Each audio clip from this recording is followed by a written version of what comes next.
straight for the firing line, by Krishna's mercy.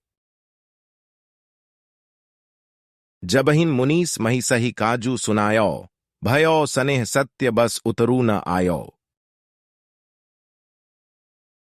Quote, when the Lord of Munis told the king the reason for his visit, the king became caught between love and truth, and thus couldn't come up with a response.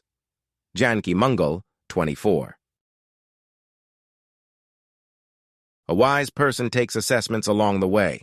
When trying something new, when entering a different path, when chartering a new course in life, there may be great enthusiasm in the beginning. There may even be a picture of success, a vision of what the future holds. At the same time, the destination may not be reached in a day or two. Therefore, some sort of map assists in measuring progress to tell whether things are going well.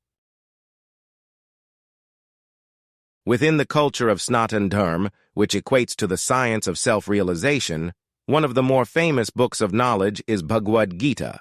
This is a relatively short collection of verses, sung by someone who is referred to as Bhagwan, appearing within a much larger text known as Mahabharata. Bhagavad-gita contains discussion of the before and the after, the person in illusion and the person in liberation, the one who is in ignorance and the one in whom knowledge alights every gate in their body. The disciple in the Bhagavad-gita conversation asks the question directly, what are the symptoms of the self-realized person? How can they be identified? It is consciousness at the foundation after all.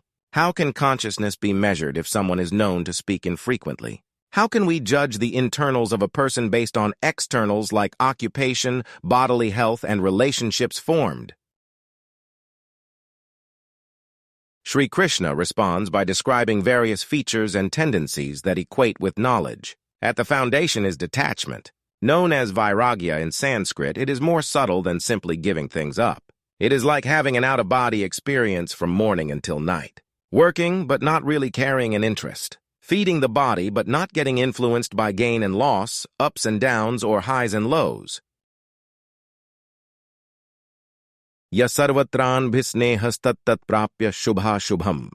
Nabhinandati na dveshti tasya pragya pratisthita.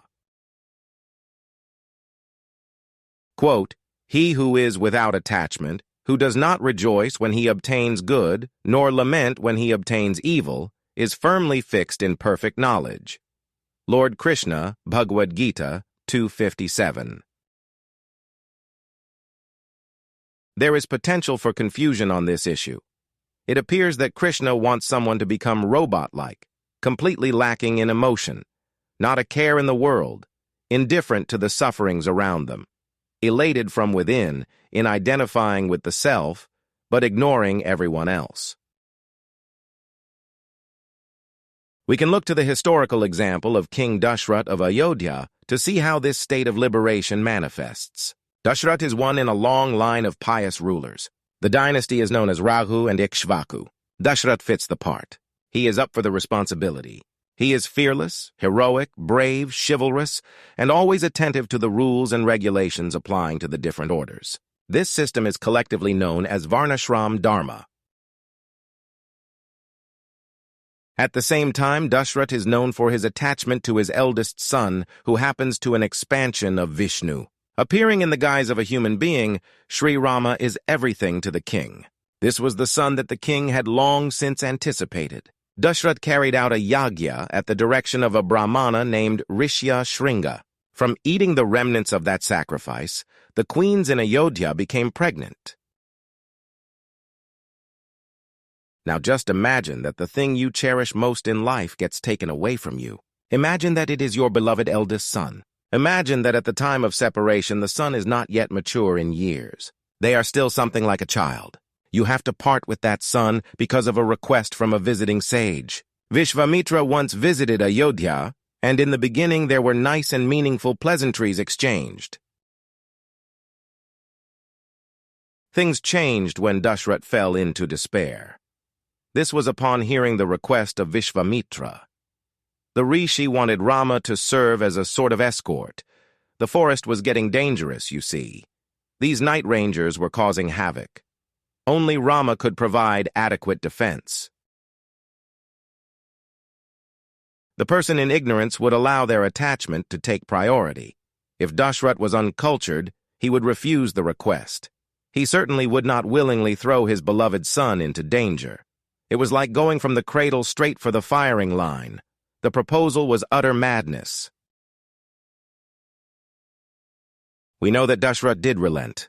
Reluctantly so, Dharma always took priority. This is the meaning to renunciation. It is not that a person loses their emotions or becomes heartless. Rather, they can maintain the same compassion while simultaneously understanding the guaranteed nature of separation. Rama went with Vishvamitra and Lakshman accompanied them. Dashrath essentially sacrificed 2 sons for a higher cause, and due to Rama's presence, the Tapovanas again became safe. In closing, a fatherly affection case, soon the comfort to erase. When Rishi a visit to pay, with amazing request to say. That child Rama for the forest needed, Lakshman then with them proceeded. Despite king's attachment great, never attention to duty to negate.